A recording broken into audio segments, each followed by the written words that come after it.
What's going on, YouTube? It is Chad Mercado, and I am the creator of the Do Not Disturb Challenge, as well as this page, Project DND, or Do Not Disturb.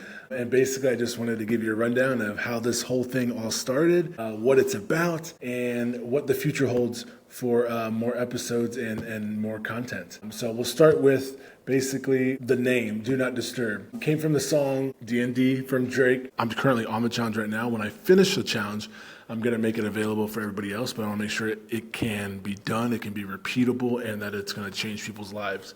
So, but yeah, Do Not Disturb. One of the biggest parts is to put your phone on Do Not Disturb mode. And I don't mean that literally, I mean that as far as like social media. You're getting off of social media.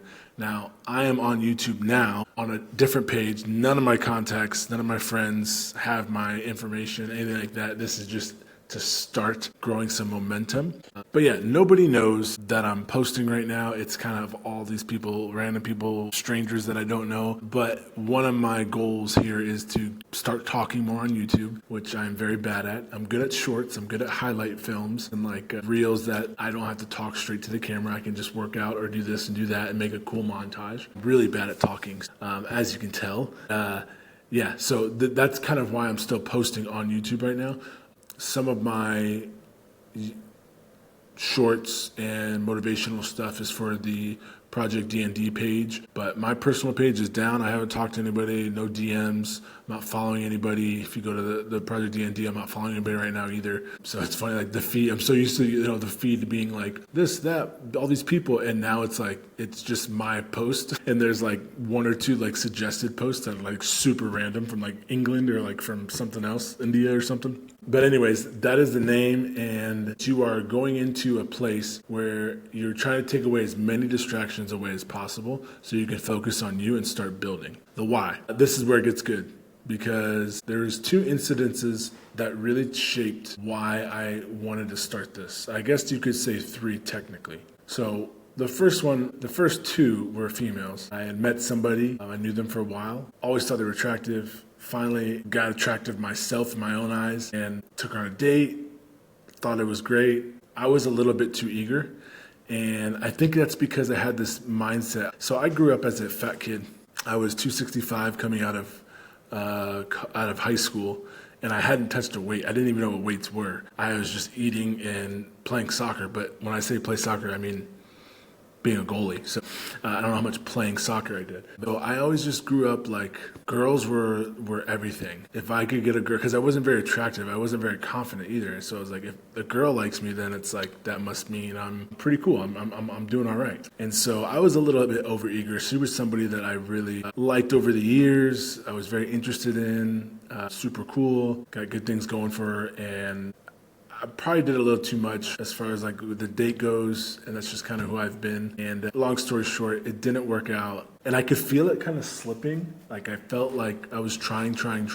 And that was like the moment, one of the clicks, one of the three moments. It was like, why am I trying so hard to get approval or like to make this work? I should have my own self-confidence. I shouldn't feel like this. So that was one, and that was the summer of last year. From there, I got into bodybuilding, and I actually went to my first show. I said, you know what? I don't want to be that guy anymore, and I want to have so much confidence with my body, with this, but with that, and with training and all that stuff. And so I got to my first show. I was at 265, got down to 235 stage weight. Did my first natural competition in Fort Lauderdale. That was amazing. And I got there and I was like, yeah, I did it. And it felt so good because that had triggered that moment, that summer with the female had triggered that. And I just knew that I could do a lot more. And that the wheels were turning here. I wasn't always all the way there yet. So yes, fast forward a few months into February, we're going to Spain. I'm a videographer for Sean Cook, one of the AVP players, beach volleyball. And we get to Spain and I'm like, wait, like there's this one influencer in Marbella. She's like in there now. I've never really seen influencers kind of like that, like just out. She's like training at this gym, Marbella, and Marbella is one of the places I've always wanted to go to. It's on the south coast of Spain. After I'm done working, I'm gonna fly out and see, let's just see if I run into her. I go there first day, nothing, just kind of like, I'm like, oh man, inside, outside's awesome though. Like, I want to work out here like all the time. And second day, same thing, nothing, but I'm like, man, this is like, I literally just want to hang out here all day. They have cafe, they have food. Day 3, and I'm doing legs. Of course I'm doing legs. Legs it was, which actually is funny because that's what kind of brought us together. I see this girl across the across the way. That kind of looks like her, but it's not her. And dude, influencer, they look so different in real life. It's not like the same thing, and it's not like one's like more beautiful. They just look different. Like, I'm not saying anything bad, but anyway, she sits up next to me. She's on hip thrust. I'm on the pitch shark, and I'm doing squats and all that stuff, and she's doing that. I was like, okay, like, let me not be awkward here.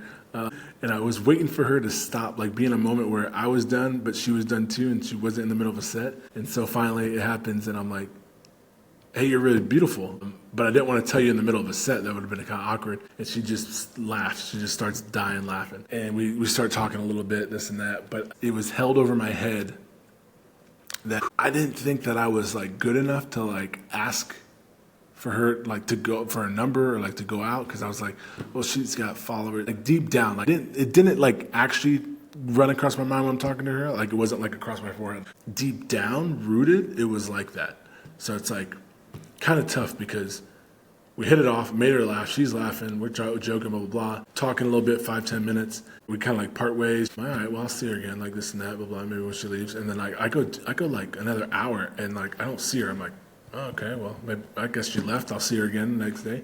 I go inside to finish with my abductors, and I'm not even paying attention. I'm just like doing my machine. It's kind of like whatever it is. And all of a sudden she comes like walking. I'm really bad at this, but like I walk after doing a set.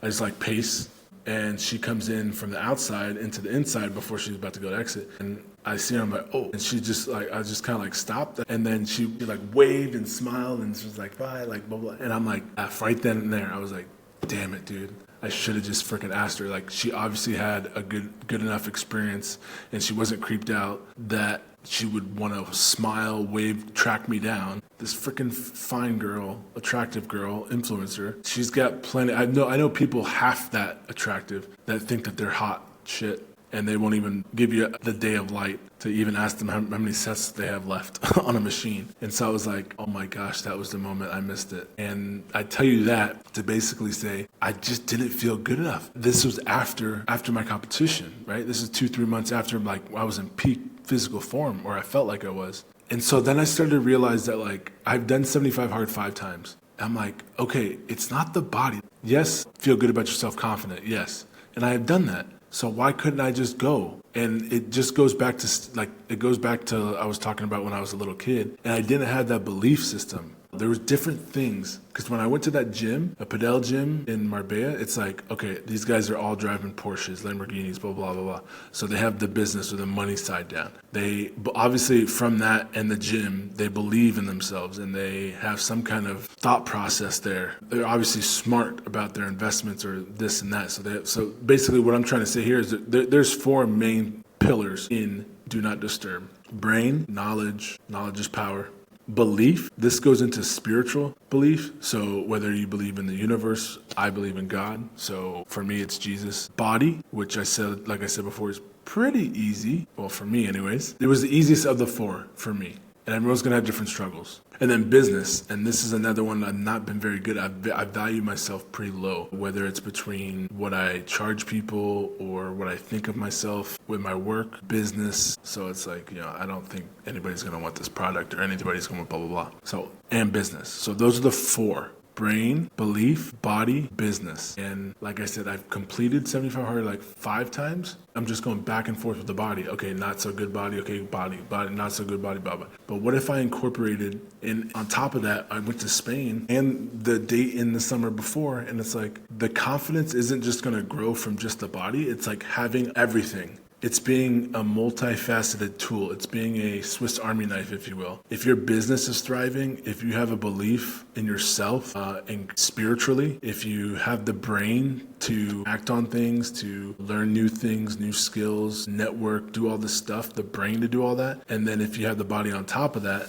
it's a no-brainer. Like all that confidence is going to come. Anyways, that's how I felt. So that's how I built this challenge. And that's how I built Project Do Not Disturb, is based on those 4 pillars. And basically it is a time period to get off social media, to work on these 4 pillars, to remove a lot of distractions. And I'll go into more about this stuff later on, but right now it's just a kind of like a quick synopsis of everything. I'm doing it for 6 months. There's going to be a 30-day, a 3-month, and a 6-month program. What else? Oh, and then the motto. The motto basically is simple. We did the challenge, we did the pillars.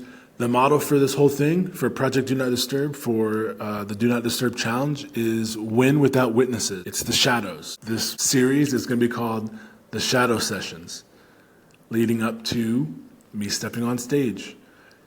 Everything you're doing is to do it not for other people, is to do it for yourself. It's to win without witnesses. So when I did the 10-day master cleanse in the middle of this, I wasn't posting day 1, oh my gosh, look at me, I'm so skinny. Oh my gosh, day 2, I'm miserable, like help me, like everyone, woe is me. No, none of that. Right away, you start winning, you start feeling like, okay, like when I do something, when I accomplish something, it's actually for me. I did the 10 days. I didn't tell anybody until I told 2 or 3 of my best friends via text.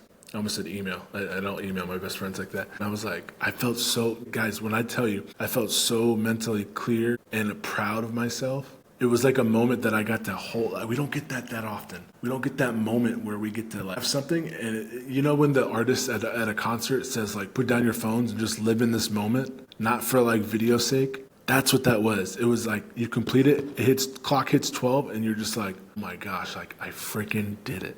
And that's what this challenge is going to be all about too.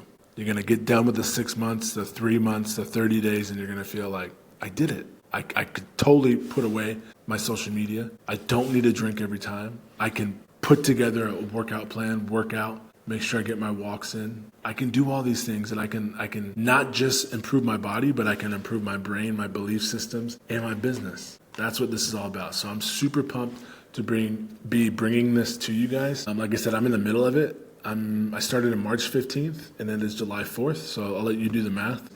I know that I have 12 weeks basically left of the challenge, because I know that Friday, not tomorrow, but when this drops, the day that this drops, July 5th, it is 12 weeks out from September 27th, which is technically 3 months, I guess. So, but 12 weeks out.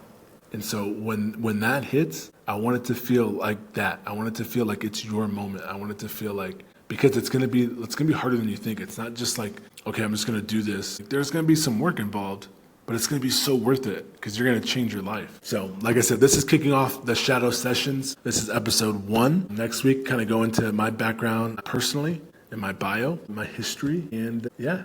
Thank you for sticking around. If you stayed around for this long, I super appreciate it. Thank you so much. I am really bad at talking. I'm trying to get better, but I promise you there are going to be some cool tools, even if it's just to hear another man's story about getting out of the mud, whether it's from your body, whether it's from your belief. For me, those are the two. I was always really, really unconfident about my body, and that led me to unconfidence and the belief I had tied with women. So if that sounds like you, or you feel like you're struggling in other areas and you need something to just kind of motivate you need something to kind of discipline you, then this is definitely the spot for you. Click the subscribe button, click the like button. I would much appreciate it. Again, I'm doing a bunch of shorts. That's kind of my thing. I like making the montages. I like making highlight reels, trending sounds, all that, motivational sounds, all that stuff.